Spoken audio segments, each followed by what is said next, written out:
What are superdelegates? Let's go back to 2016 primaries. It was a beautiful night in California. 30,000 plus people packed a stadium anticipating Bernie Sanders. And the energy was high. If you've ever gone to a Bernie Sanders rally, you know what it feels like. I've gone to many. I literally drove, hours and hours just to go to Bernie Sanders rallies. Not that I had not already gone or heard his message, but because the energy and the unity and the hope, it was so strong and so powerful at his rallies, because everybody there knew that this man could change the country, could finally end so much of the corruption and oppression and injustices in the country. And he was hope. He is hope. So that's the vibe that was there that night in 2016 in California. There were 30,000 people plus in the stadium. I heard there was something like 20,000 or more outside the stadium. And, oh my goodness, what is her name? It's just like my woman crush, Nina Turner. Nina Turner was about to introduce Bernie, and she stepped out onto the stage and she realized, I'm just looking at my elderly dog struggling over there. Okay.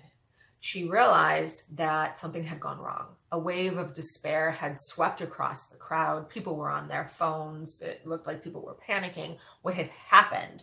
What had happened was that those 30,000 people who were there, who supported Bernie Sanders, had not even voted yet in the primaries. And it had been announced already, without the votes of the people, that Hillary Clinton had won California. Without the people even voting. How is that possible? That is possible because of superdelegates. Because of superdelegates. What are superdelegates? Superdelegates are people anointed by the DNC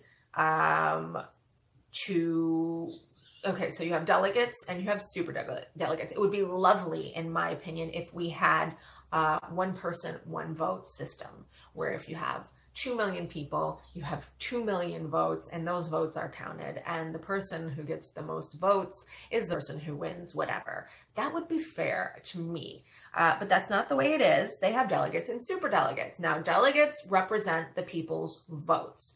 So superdelegates are just individual people who can vote whatever way they want for a candidate, not even based on what the people want. And that is the problem here. And after that situation with Bernie and Hillary in 2016, a lot of the progressives, including myself, raised hell, including Bernie, and said, look, this has to change. This is completely undemocratic. This is not a democracy at all. Superdelegates should not have this much power. Obviously, a lot of people, like myself, ideally would say superdelegates should not exist.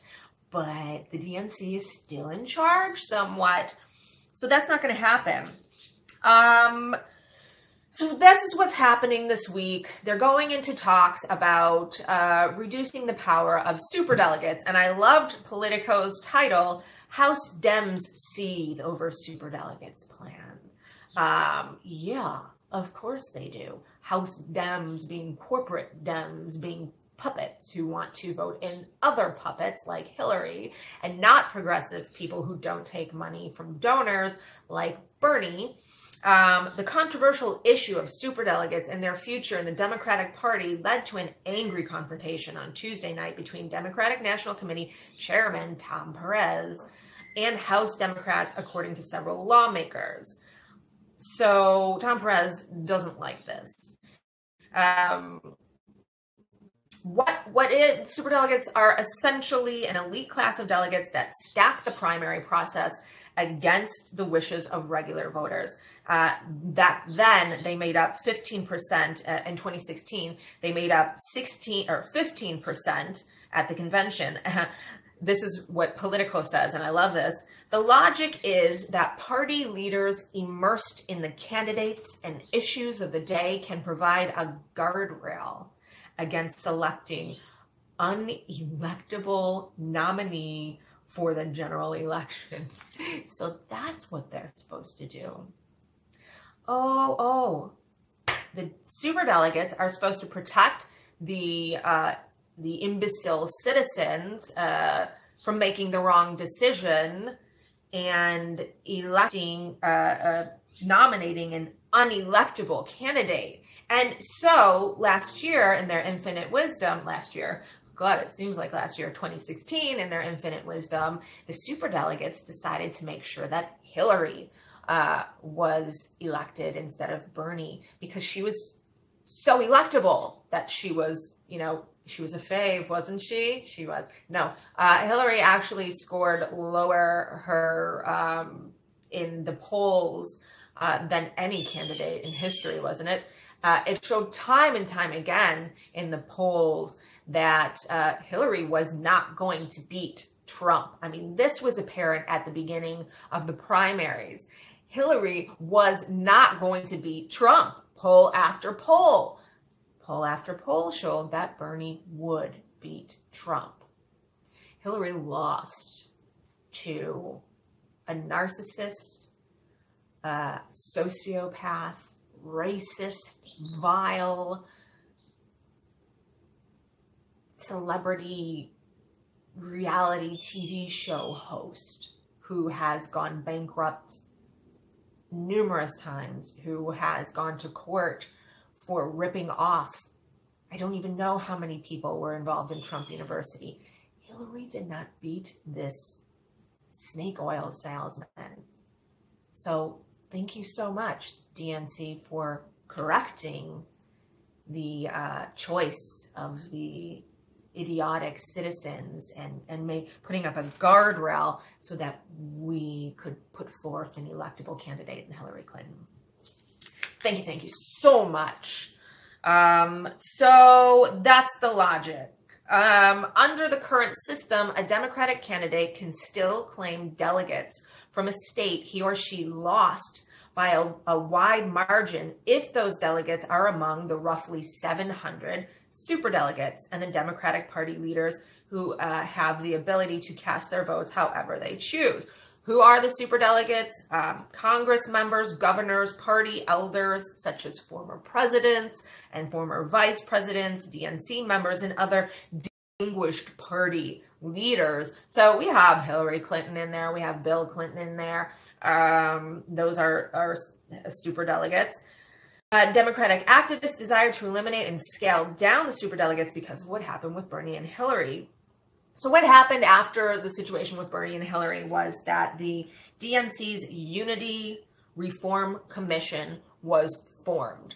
The Unity Reform Commission is a 21-member panel of Hillary Clinton and Bernie Sanders supporters. They spent the better part of 2017 crafting a series of recommendations that included a 60% reduction in superdelegates. So that's on the table right now. One of the options is a 60% reduction in superdelegates, which would take the current 700 superdelegates and reduce that to 280 superdelegates. Now, that's something Tom Perez does not want. He does not want that. He's putting out ideas that are far less radical, trying to just basically appease the public by throwing scraps. But the Rules and Bylaws Committee has to hammer out the details by the end of June and present recommendations to the full DNC at the summer meeting in August. So, okay. It's fundamentally ridiculous, in my opinion, and goes against everything, the basic principles of a democracy, to have superdelegates, to have, I really do believe it should be one person, one vote. Let's put it this way, for example, as of March 2016, 7 million people had voted, but 473 superdelegates voted. At that time, the superdelegates accounted for 41.8% of the delegates. That's how much power they had. So those 473 people basically had the same power as 2,926,000 citizens of the United States. 463 superdelegates had the same power as almost 3 million American voters.